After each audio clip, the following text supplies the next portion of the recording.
नमस्कार दोस्तों, welcome back to our channel. तो देखिए, हम इग्नू के सिलेबस को डिस्कस कर रहे हैं, मास्टर्स ऑफ पॉलिटिकल साइंस के। हम यूनिट 2 डेमोक्रेसी को पढ़ रहे थे, जहां पर हमने लास्ट वीडियो में डेमोक्रेसी के मीनिंग को देखा, डेफिनेशंस को देखा एंड हिस्टोरिकल इवोल्यूशन, कैसे डेमोक्रेसी धीरे धीरे इवॉल्व हुआ है उस चीज़ के बारे में डिस्कस किया था। और जहां पर हमने देखा कि ब्रिटेन, फ्रांस एंड अमेरिका में कैसे डेमोक्रेसी के आइडियाज़ और डेमोक्रेटिक आइडियाज़ डेवलप हुआ, उस चीज़ को देखा था। और साथ ही साथ हमने ये भी देखा था कि मतलब बहुत सारे स्टेट्स कैसे डेमोक्रेटिक आइडियाज़ को मतलब एक्सेप्ट कर रहे थे, और first wave, second wave, third wave और फोर्थ वेव्स ऑफ डेमोक्रेटाइजेशन को हमने देखा था। आज के वीडियो में वही हिस्टोरिकल इवोल्यूशन को मतलब कि आगे कंटिन्यू करेंगे, जहाँ पर हम देखेंगे कि जॉन लॉक, रूसो के आइडियाज़ क्या क्या थे, और साथ ही साथ हम ये भी देखेंगे कि डेमोक्रेसी के कुछ इम्पोर्टेंट कॉन्सेप्ट को भी देखने वाले हैं, है ना। तो चलिए वीडियो को शुरू करते हैं। तो देखिए, वीडियो शुरू करने से पहले एक इम्पोर्टेंट इन्फॉर्मेशन, अगर आप में से कोई यूजीसी नेट और CUET PG के प्रिपरेशन लेना चाहते हैं, तो आप हमारे ऐप और वेबसाइट पढ़ो तो ऐसे विजिट कर सकते हैं। इधर बहुत ही अफोर्डेबल प्राइस पर UGC नेट और CUET PG के प्रिपरेशन होता है ना। और इन्हीं में से अगर आप भोबेस 10 कूपन कोड को यूज करेंगे तो आपको 10% डिस्काउंट भी मिलेगा। अब हम वीडियो को शुरू करते हैं। तो देखिए, जॉन लॉक अपने book second treatise on civil government में क्लासिकल लिबरल आइडियाज के बारे में बताए हैं, जिसको हम लिबरल डेमोक्रेसी के फाउंडेशन मान सकते हैं। और इस second treatise on civil government में जॉन लॉक एक हाइपोथेटिकल स्टेट ऑफ नेचर की कल्पना किया है, जो state of nature law of nature से गवर्न होता था। और आगे की वीडियो में हम देखेंगे ये स्टेट ऑफ नेचर क्या है, और कैसे स्टेट ऑफ नेचर के आइडियाज से, स्टेट ऑफ नेचर से धीरे धीरे डेमोक्रेटिक आइडियाज इवॉल्व हुआ है ना। तो स्टेट ऑफ नेचर क्या है? स्टेट ऑफ नेचर लॉक के हिसाब से, जॉन लॉक के हिसाब से, एक प्री पॉलिटिकल कंडीशन है। Okay, Locke describes the state of nature as a pre political condition. Pre political condition मतलब कि जब पॉलिटिकल आइडियाज डेवलप नहीं हुआ था, पॉलिटिक्स नहीं था, उससे पहले की कंडीशन प्री पॉलिटिकल कंडीशन है। और स्टेट ऑफ नेचर एक ऐसा कंडीशन है जहां पर जो इंडिविजुअल्स होते थे वो फ्रीली एंड इक्वली रहते थे। ओके, फ्रीली एंड इक्वली रहते थे, और वो लॉ ऑफ नेचर से गवर्न होते थे। लॉ ऑफ नेचर से गवर्न होने का मतलब है जो नेचर का लॉ है। नेचर का लॉ क्या है? जैसे हम दुनिया में आए, हम एक दिन मर जाएंगे, इधर रहेंगे, खाएंगे, पिएंगे, है ना। हमारे ऊपर कोई किसी तरह की दबाव नहीं देगा, मतलब हमारे ऊपर कोई रूल नहीं करेगा। ये सब नेचर का लॉ है। हम ऐसे आएंगे, ऐसे ही चले जाएंगे। नेचुरल लॉ जो बात करता है, उन्हीं से गवर्न होते थे। कोई किसी को कंट्रोल नहीं करता था, अपने अपने जीते थे, है ना, पीसफुली जीते थे। तो this law which is accessible through reason, है ना, dictates that no one ought to harm others in their life, health, liberty और possessions। मतलब कि ये जो लॉ है, लॉ ऑफ नेचर क्या कहता है कि कोई भी किसी दूसरे आदमी को, किसी नेक्स्ट मतलब कोई किसी और को हार्म नहीं पहुंचाएगा, उसके लाइफ पर, हेल्थ पर, लिबर्टी पर, पोजेशन पर, किसी भी तरह की कोई हार्म नहीं पहुंचाएगा। मतलब कि जो स्टेट ऑफ नेचर था, स्टेट ऑफ नेचर बहुत ही पीसफुल था एंड म्यूचुअल असिस्टेंस था। तो ये जो मैंने बात बताई है ना, ये बहुत इंपॉर्टेंट बात है। जो लॉक के स्टेट ऑफ नेचर था, कैसा था, एग्जाम में आ सकता है। वो प्री पॉलिटिकल था, उधर लॉ ऑफ नेचर से गवर्न होता था। स्टेट ऑफ नेचर में कोई किसी को हार्म नहीं करता था, सब लोग फ्रीली एंड इक्वली रहते थे। और स्टेट ऑफ नेचर, इसीलिए जो जॉन लॉक के स्टेट ऑफ नेचर है वो पीस एंड म्यूचुअल असिस्टेंस था। ओके, और उसके बाद देखते हैं कि जो स्टेट ऑफ नेचर था, उधर क्या होता था। Individuals have natural rights to life, liberty and property. State of nature में सभी के पास नेचुरल राइट्स था, प्राकृतिक अधिकार था। किसके ऊपर? अपने लाइफ के ऊपर, अपने स्वाधीनता के ऊपर, मतलब लिबर्टी के ऊपर, एंड प्रॉपर्टी के ऊपर। इन सभी चीज़ों के ऊपर अपने नेचुरल राइट्स था। और दीज राइट्स, ये जो राइट्स है वो इनहेरेंट था, okay, and not granted by any government और अथॉरिटी। मतलब ये जो राइट्स था, rights of life, liberty, property, ये सभी इनहेरेंट था, मतलब कि जन्म के साथ साथ ही मिले थे, कोई एक्सटर्नल कोई गवर्नमेंट या फिर अथॉरिटी ने प्रोवाइड नहीं किया था, okay. John Locke argues that all humans are naturally equal because they are equally creation of God, है ना, they are equally creation of God, मतलब कि क्योंकि गॉड ने हम सभी को इक्वली क्रिएट किया है, इसीलिए जो ह्यूमंस है वो सभी ह्यूमंस इक्वल होते हैं, है ना। हाउएवर, तो ये तो स्टेट ऑफ नेचर था, है ना। स्टेट ऑफ नेचर कैसा था? बहुत ही सुंदर था, पीस लविंग पीपल थे, अपने अपने काम में बिजी रहते थे, किसी को हार्म नहीं पहुंचाते थे, है ना, और अपने जन्म के साथ साथ कुछ अधिकार मिले हुए थे, लाइफ के, लिबर्टी के एंड प्रॉपर्टी के। पर कुछ कंडीशंस ऐसा था स्टेट ऑफ नेचर में, क्या था कि क्योंकि क्या था, though this state of nature is govern by law of nature, है ना, लॉ ऑफ नेचर से गवर्न होता था, एंडोर्स दिस राइट्स, इस राइट्स को देता था, क्योंकि उधर कोई एजेंसी नहीं था, no agency to administer and enforce this law, क्योंकि जो लॉ ऑफ नेचर, लॉ जो है, नेचर का जो लॉ है, उसको कौन एडमिनिस्टर करेगा, कौन एनफोर्स करेगा, कौन बताएगा कि कौन सा लॉ, मतलब कौन सा आइन है जो हमें फॉलो करना चाहिए, कौन सा लॉ हमें फॉलो करना चाहिए, कोई एजेंसी नहीं था, है ना। तो इसके लिए क्या हुआ था कि सभी लोग अपने तरफ से लॉ बनाते थे ना, वो हम जो बोलेंगे वो लॉ है, और दूसरा कोई बोलेगा वो जो बोलेंगे वो लॉ है, मतलब कि कोई पर्टिकुलर लॉ नहीं था, मतलब सभी लोग अपने अपने हिसाब से इंटरप्रेट एंड एनफोर्स करने लगे थे लॉ को, नेचुरल लॉ को, है ना। तो the state of nature lacks of centralized authority to enforce the law of nature, कोई सेंट्रलाइज्ड अथॉरिटी नहीं था लॉ, मतलब कि लॉ को एनफोर्स करने के लिए, जिसके कारण this lead to potential conflicts, जिसके कारण कन्फ्लिक्ट्स का एमर्ज हुआ, है ना, क्योंकि इंडिविजुअल्स में interpret and enforce the law differently, सभी लोग अपने अपने हिसाब से लॉ को इंटरप्रेट करने लगे, जो कि डिस्प्यूट्स एंड रिट्रीब्यूशन को जन्म दिया। These are the chief inconvenience of the state of nature, तो इसके कारण क्या हुआ, एक इनकन्वीनियंस क्रिएट हुआ, एक कन्फ्लिक्ट का सिचुएशन क्रिएट हुआ, है ना, which is therefore transcend through a social contract, और जिसके कारण सोशल कॉन्ट्रैक्ट हुआ। तो सोशल कॉन्ट्रैक्ट क्यों हुआ? क्योंकि कोई एजेंसी नहीं था, कंट्रोल, कोई सेंट्रलाइज्ड अथॉरिटी नहीं था एनफोर्स करने के लिए लॉ ऑफ नेचर को, एक केओटिक सिचुएशन क्रिएट हुआ। क्या हुआ कि सभी लोग अपने अपने हिसाब से लॉ को इंटरप्रेट करने लगे, एनफोर्स करने लगे, कॉन्फ्लिक्ट के सिचुएशन क्रिएट हुआ, तो सोशल कॉन्ट्रैक्ट आया।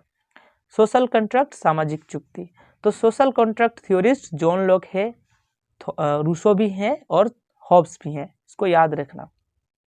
तो सोशल कॉन्ट्रैक्ट क्या हुआ, सोशल कॉन्ट्रैक्ट में क्यों आया?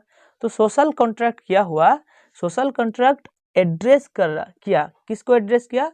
The inconvenience of the state of nature, जो स्टेट ऑफ नेचर में जो इनकन्वीनियंस था, है ना, मतलब कि lack of neutral arbiter to resolve disputes and enforce the law of nature, जो कोई सेंट्रल अथॉरिटी नहीं था जो मतलब लॉ को एनफोर्स करने के लिए और डिस्प्यूट रिजोल्व करने के लिए, वो जो इनकन्वीनियंस था उसको एड्रेस किया, okay.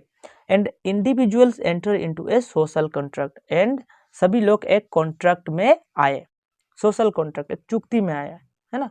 This contract is based on the consent of the government, ये जो कॉन्ट्रैक्ट हुआ, कंसेंट ऑफ द गवर्न, मतलब कि जो लोग गवर्न होंगे, मतलब कंसेंट ऑफ एवरी इंडिविजुअल, सभी इंडिविजुअल्स जो स्टेट ऑफ नेचर में रहते थे, सभी लोग एक कॉन्ट्रैक्ट में आए, सभी लोग एक जगह एक चुक्ति में आए, है ना, सभी लोग के कंसेंट हुए, सभी लोग अपने अपने मत दिए, है ना। Who agree to form a political society, है ना, वो लोग कॉन्ट्रैक्ट में आने के बाद एक पॉलिटिकल सोसाइटी फॉर्म किया and establish a government to protect their natural rights. Okay, और उसके बाद क्या किया, सभी लोग मिलके एक पॉलिटिकल सोसाइटी क्रिएट किया और एक गवर्नमेंट भी क्रिएट किया, एक सरकार, एक अथॉरिटी क्रिएट किया जो कि उन लोगों के जो नेचुरल राइट्स थे, नेचुरल राइट्स मतलब right to life, right to liberty and right to property, life, liberty and property, ये जो नेचुरल राइट्स जो इनहेरेंट थे उन लोगों के पास, इन्हीं नेचुरल राइट्स को प्रोटेक्ट करने के लिए गवर्नमेंट और अथॉरिटी को क्रिएट किया। और उसी के साथ ही पॉलिटिकल सोसाइटी भी आया, मतलब प्री पॉलिटिकल था, बाद में पॉलिटिकल बना। ओके, तो इसका मतलब क्या हुआ, the legitimacy of government, government का जो लेजिटिमेसी है, सरकार का, अथॉरिटी का जो लेजिटिमेसी है, वो therefore derives from the consent of the people, मतलब कि कंसेंट ऑफ द पीपल से आता है लेजिटिमेसी। जो उधर के जो रहने वाले थे, पीपल थे, वही कंसेंट देते थे। इट्स प्राइमरी पर्पस क्या था, to preserve life, liberty and property, जो नेचुरल राइट्स था। ओके, इस गवर्नमेंट का अगर कोई, मतलब अगर जो अथॉरिटी है, if the government fails to discharge the purpose for which it was created, अगर जो सरकार हमने बनाए, अगर जो अथॉरिटी हमने बनाए, वो अगर अपने जो काम है उसको फुलफिल ना कर पाए, अपने जो पर्पस है उसको फुलफिल ना कर पाए, the people have the right to resist and replace it, तो लोगों के पास ये अधिकार है, वो सरकार को गिरा सकते हैं, एक नया अथॉरिटी बना सकते हैं, है ना। It is this statement of the core principle of classical liberalism, तो यही क्लासिकल लिबरलिज्म का कोर प्रिंसिपल था, individualism, popular sovereignty, limited government, है ना। तो ये जो individualism, popular sovereignty, limited government, तो ये सारे क्लासिकल लिबरलिज्म के कुछ इंपॉर्टेंट आइडियाज है, और इन्हीं सारे जो आइडियाज है प्रोवाइड करता है the foundation for liberal democracy. Okay, जो लिबरल डेमोक्रेसी आया ना, तो लिबरल डेमोक्रेसी का जो फाउंडेशन है वो क्लासिकल लिबरलिज्म में से आया। क्लासिकल लिबरलिज्म में ही इंडिविजुअलिज्म की बात किया गया, पॉपुलर सोवरेनिटी की बात किया गया, लिमिटेड गवर्नमेंट की बात किया गया, है ना, तो इन्हीं से आया। तो कुछ समझ में आया। पहले जॉन लॉक एक स्टेट ऑफ नेचर की हाइपोथेटिकल कल्पना किया कि उधर शायद नहीं भी हो सकता है, हो भी सकता है, कल्पना है, हाइपोथेटिकल। स्टेट ऑफ नेचर कैसा था, बहुत ही ज्यादा अच्छा था, है ना। उधर जो लोग रहते थे वो पीसफुली रहते थे, सभी लोग, है ना, सभी लोग पीसफुली रहते थे और नेचर के लॉ से गवर्न होते थे। पर नेचर के लॉ से गवर्न होते थे, कोई सेंट्रल एजेंसी नहीं था, कोई सेंट्रल अथॉरिटी नहीं था, तो इसके लिए सभी लोग लॉ को अपने अपने हिसाब से डिफाइन करने लगे, एनफोर्स करने लगे, तो एक कॉन्फ्लिक्ट का सिचुएशन क्रिएट हुआ। तो सभी लोग क्या किया, एक साथ आगे और एक कॉन्ट्रैक्ट किया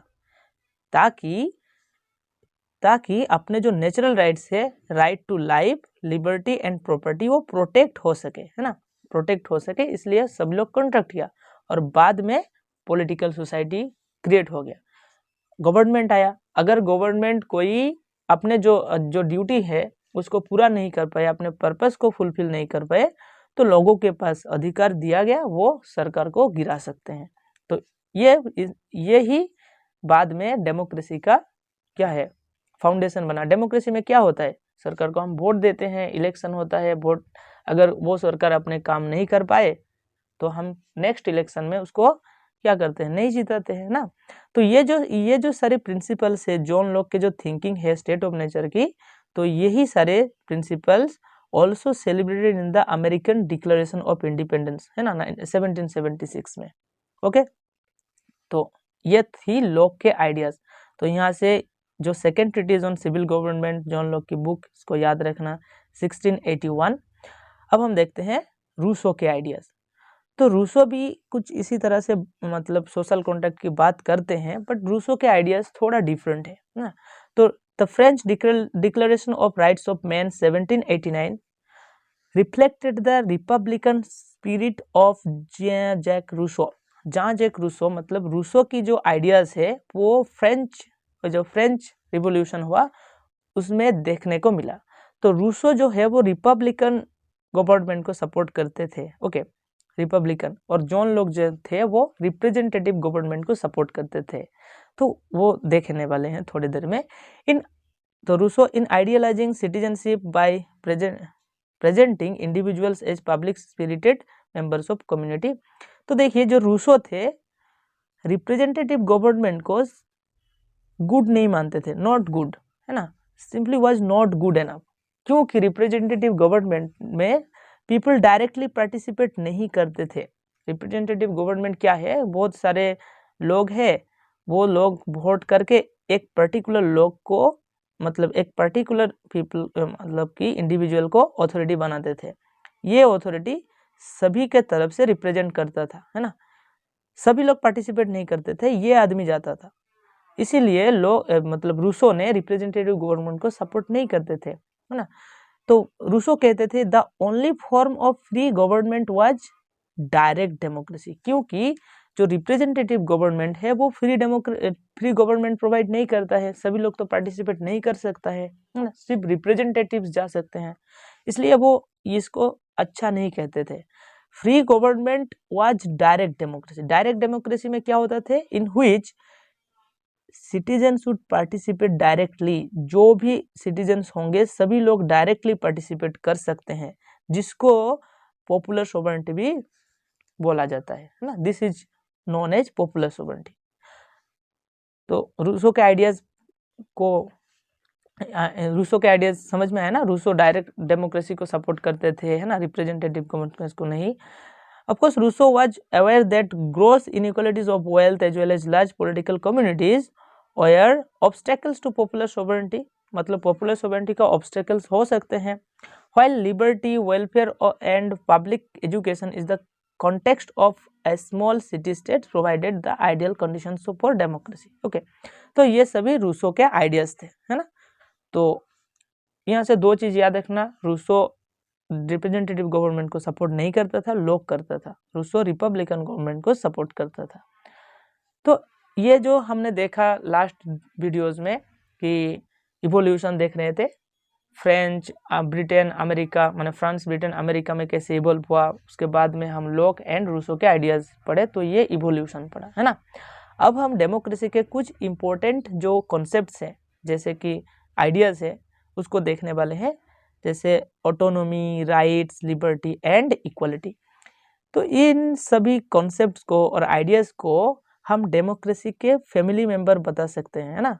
conceptual family of democracy. Conceptual family of democracy का मतलब है कि अगर हम डेमोक्रेसी को एक फैमिली माने, मतलब एक फैमिली माना जाए, तो उस फैमिली में ऑटोनॉमी होगा, राइट्स होगा, लिबर्टी होगा एंड इक्वलिटी होगा। तो ये क्या है, राइट्स, लिबर्टी, इक्वलिटी क्या है, उसको देखने वाले हैं।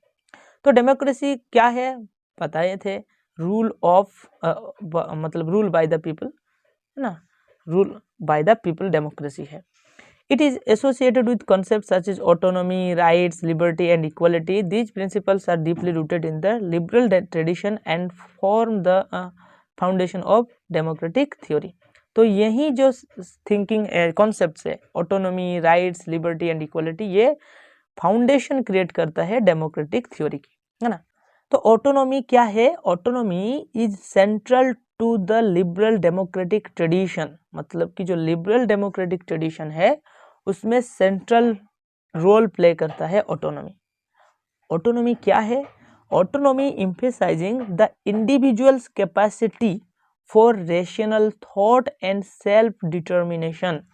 मतलब ऑटोनॉमी का मतलब होता है जो इंडिविजुअल के जो कैपेसिटी है ना, इंडिविजुअल के जो कैपेसिटी है रेशनल थिंकिंग करने की, इंडिविजुअल्स अपने भलाई के बारे में सोच सकता है ना, वो रेशनल है, यही ऑटोनॉमी है ना।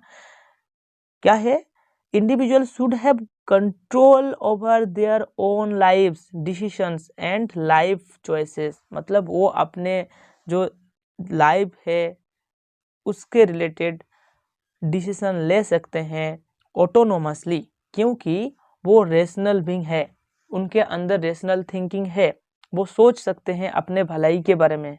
तो यही चीज ऑटोनॉमी कहलाता है। मतलब इंडिविजुअल सोच सकते हैं अपने कैपेसिटी क्या है, क्या अपने लिए अच्छा है, वो सब कुछ, है ना। तो ये जो आइडियाज़ है ऑटोनॉमी के आइडियाज़, हम इंडिविजुअलिज्म से भी जोड़ सकते हैं। तो ये जो इंडिविजुअलिज्म का आइडियाज़ है, ऑटोनॉमी के आइडियाज़ है, ये थॉमस हॉब, जॉन लॉक ये सपोर्ट करते थे। और वो लोग कहते थे कि इंडिविजुअल्स को फ्रीडम दे देना चाहिए, है ना, लिबर्टी दे देना चाहिए खुद को सोचने की, है ना, वो अपने भलाई खुद सोच सकते हैं। तो ये ऑटोनॉमी डेमोक्रेसी का एक इम्पोर्टेंट कॉन्सेप्ट है। उस वैसे ही राइट्स भी एक इम्पोर्टेंट कॉन्सेप्ट है डेमोक्रेसी के। Rights are the guarantees that protect individual autonomy. तो हम जो ऑटोनोमस है कि हम हमारे भलाई के बारे में सोचेंगे, सोच सकते हैं, तो कब सोच सकते हैं? जब हमें राइट्स मिलेगा, अधिकार मिलेगा सोचने की। अगर हमें अधिकार ही नहीं है अपने भलाई के बारे में सोचने की, हम अगर मतलब एक मतलब कि क्या कर सकते हैं, डिक्टेटर के वहाँ रहते हैं, हमारे अंदर कोई राइट्स नहीं है, हमारे अंदर सोचने की अधिकार नहीं है, तो हम कैसे हमारे बारे में सोच सकते हैं और हमें ऑटोनॉमी मिल सकता है? नहीं मिल सकता ना। तो राइट्स भी चाहिए। तो rights are the guarantees that protect individuals autonomy and freedom, है ना। फ्रीडम भी अगर हमारे पास राइट्स नहीं होगा तो फ्रीडम कैसे आएगा हम, है ना। तो राइट्स जरूरी होता है। John Locke for instance argued that individuals have natural rights to life, liberty and property and that the primary role of government is to safeguard these rights। और जो गवर्नमेंट है, जो सरकार है, लोग कहते हैं कि जो नेचुरल राइट्स है उसको प्रोटेक्ट करना ही होगा, क्योंकि अगर नेचुरल राइट्स नहीं होगा, अगर हमारे लाइफ की कोई गारंटी नहीं होगा तो हम ऑटोनोमस कैसे हो सकते हैं? हमारे अगर लिबर्टी नहीं होगा तो हम कैसे ऑटोनोमस बन सकते हैं ना। तो इसलिए ये सभी सरकार को प्रोटेक्ट करना चाहिए। और तो राइट्स समझ में आया, राइट्स बहुत इंपॉर्टेंट होता है ना डेमोक्रेसी में। अब लिबर्टी का मतलब फ्रीडम होता है, but philosophically liberty and freedom की मतलब थोड़ा अलग होता है, बाद में समझेंगे। बट लिबर्टी भी क्लोजली टाइड टू ऑटोनॉमी होता है, मतलब ऑटोनॉमी से जुड़ा हुआ है। अगर लिबर्टी नहीं होगा तब भी हम ऑटोनोमस नहीं बन सकते हैं, तब भी हम अपने बारे में सोच नहीं सकते हैं, है ना।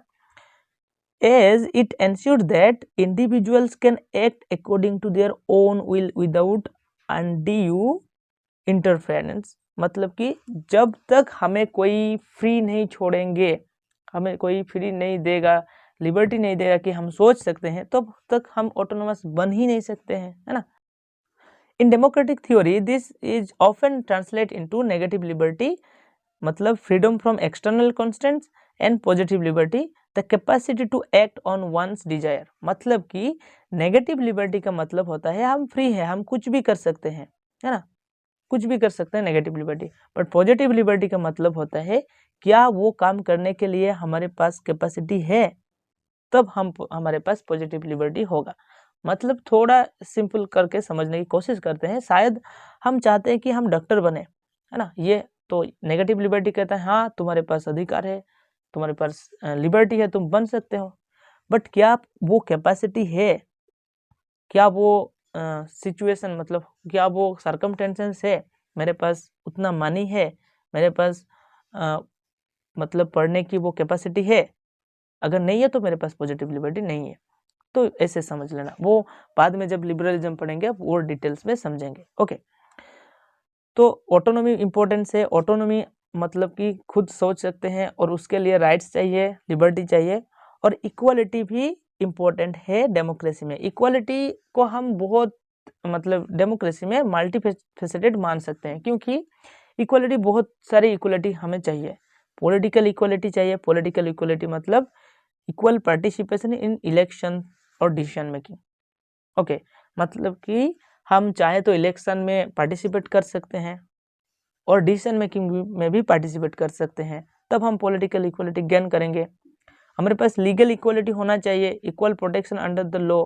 हमें सबको लीगल मतलब लॉ के हिसाब से प्रोटेक्शन मिलना चाहिए, तब हमें लीगल इक्वलिटी मिलेगा। और सोशल एंड इकोनॉमिक इक्वलिटी भी होना चाहिए, है ना। हमें सोशल एंड इकोनॉमिक इक्वलिटी भी होना चाहिए, इक्वल एक्सेस टू अपॉर्चुनिटीज होना चाहिए, रिसोर्सेस होना चाहिए, तब हम इक्वलिटी को मतलब सही मायने में अचीव करेंगे, है ना, मिलेगा। पॉलिटिकल इक्वलिटी होना चाहिए, लीगल इक्वलिटी होना चाहिए, सोशल एंड इकोनॉमिक इक्वलिटी होना चाहिए डेमोक्रेसी डेमोक्रेटिक सोसाइटी में, है ना। तो डेमोक्रेटिक थ्योरिस्ट इक्वलिटी को और भी दो भागों में डिवाइड किया है, एक prospective equality and retrospective equality, है ना।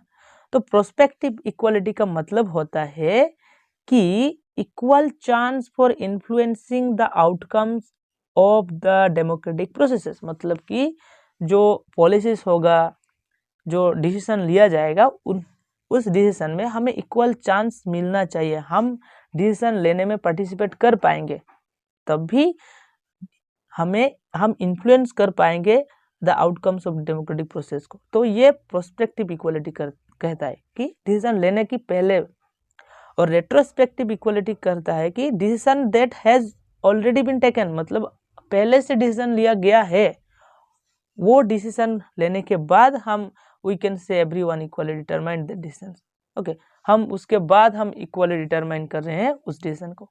ये रेट्रोस्पेक्टिव इक्वलिटी है।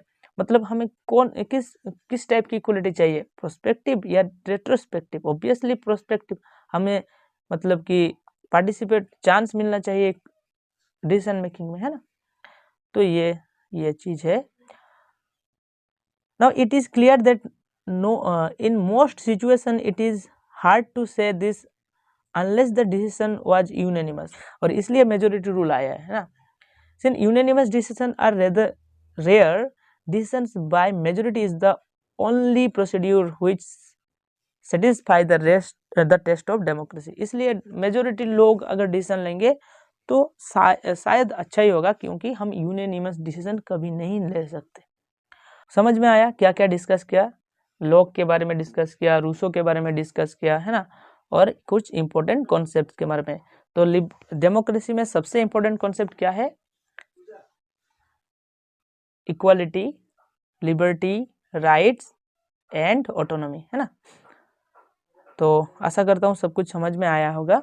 तो अगर आप ये जो वीडियोस है, ये जो यूनिट के वीडियोस देखे, इसका अगर नोट्स चाहिए तो आप हमारे ऐप पढ़ो तो ऐसे पर जा सकते हैं, उधर आपको इस मतलब लेक्चर के नोट्स मिल जाएंगे।